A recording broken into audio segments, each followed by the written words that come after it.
Hindi ka pwede rito. Malalaman ni Maricar. Dito ba nakatira si Edgar? Wala naman siyang nababanggit na tutuloy daw dito na pinsan niya. Namiss kita, Edgar. Bawal pa kitang puntahan? Diyos ko po, nasaan na ba ako?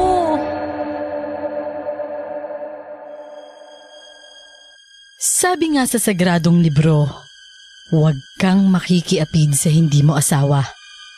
Pero may mga taong hindi nila magawang pigilan ang tawag ng laman. Mas gusto nilang gawin ng bawal dahil masarap at mas nakaka-excite. Hanggang saan kaya aabot ang sukdo ng pagmamahal na ito?